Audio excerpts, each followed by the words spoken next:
সংকটগুলো জীবন থেকে নিঃশ্বাস করে দিবে। যদি আমার কোন উম্মত চাইছে অশান্তির মধ্যে রয়েছে, নানা রকম দুশ্চিন্তার মধ্যে রয়েছে, যদি আমার কোন উম্মত মনে করে সেই ব্যক্তি নানা রকম প্রেশারের মধ্যে রয়েছে এবং তার রিজিকের সংকুলান হয়ে গেছে, রিজিকের ব্যবস্থা করা দরকার, আল্লাহর রাসূল বললেন যদি আমার কোন উম্মত বেশি বেশি করে ইস্তিগফার পাঠ করে, আল্লাহ রাব্বুল আলামিন সংকট দূর করে দিয়া, আল্লাহ রাব্বুল আলামিন মাথার দুশ্চিন্তাগুলো দূর করে দিয়া, আল্লাহ রাব্বুল আলামিন বান্দার জন্য রিজিকের বন্দোবস্ত করে দিয়া দিবে। আল্লাহর বান্দারা, হাসান বসরি রাহমাতুল্লাহ আলাইহি একজন গিয়ে বলল, হাসান বসরি তোমার কাছে একটা বিষয় জানার জন্য আসলাম।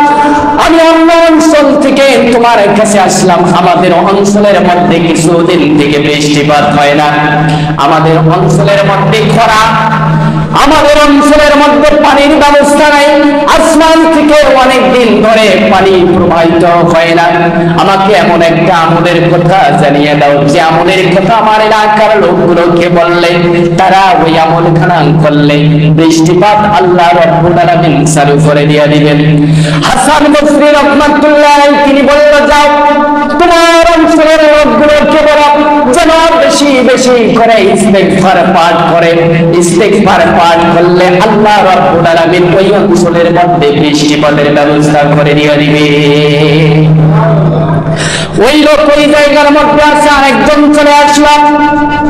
আসার পরে বলল, হাসান বসরি তোমার কাছে আর একটা বিষয় জানার জন্য আমি আসলাম।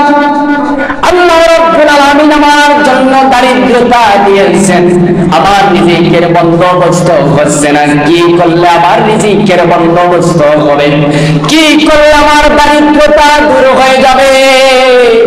আল্লাহ রাব্বুল আলামিন আমার রিজিকের বন্দোবস্ত করে দিবে। হাসান বসরি রাহমাতুল্লাহ আলাইহি তিনি আবারও বললেন, যাও তুমি বেশি বেশি করে ইস্তিগফার পাঠ করো।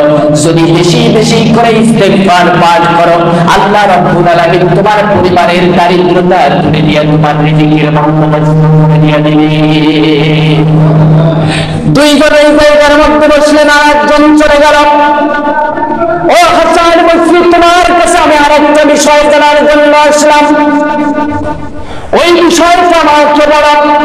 আমি অনেক দিন থেকে চেষ্টা করে আমার একটা সন্তান নাই, আমার একটা সন্তানের ব্যবস্থা করা দরকার। আল্লাহর কাছে কি করে চাইলে আল্লাহ সন্তানের ব্যবস্থা করে দিয়ে দেবেন একটু বলো তো দেখি।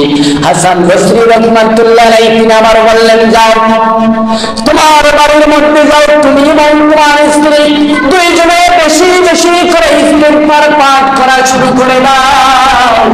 যদি বেশি বেশি করে ইস্তিগফার পাঠ করতে পারো, আল্লাহ রাব্বুল আলামিন তোমার জন্য সন্তানের ব্যবস্থা করে দিয়ে দিবে। তিনজন লোক একই জায়গার মধ্যে, আর হাসান বসরি রাহমাতুল্লাহ আলাইহি তিনজনকে একই কথা বললেন। যার অঞ্চলের মধ্যে বৃষ্টি নাই তাকেও বলল ইস্তিগফার বেশি বেশি করে পাঠ করো। যার পরিবারের মধ্যে দারিদ্রতা তাকেও বলল বেশি বেশি করে ইস্তিগফার পাঠ করো। যার সন্তান নাই তাকেও বলল বেশি বেশি করে ইস্তিগফার পাঠ করো। এই তিনজনের মধ্যে হঠাৎ একজন বলল, হাসান বসরি তিনজন তিনটা জিনিস চাইলাম, তিনজন তিনটা বিষয় জানতে চাইলাম। আল্লাহ রাব্বুল আলামিন তিনটার ফয়সালা কিভাবে নেবেন, কোন আমল করলে তিনটা জিনিস পূরণ হয়ে যাবে। কিন্তু তুমি তিনজনকেই পরামর্শ দিলা তোমরা তিনজনেই ইস্তিগফার পাঠ করো। তোমরা আমাদেরকে তিনজনকেই কেন ইস্তিগফার পাঠ করার জন্য বললাম?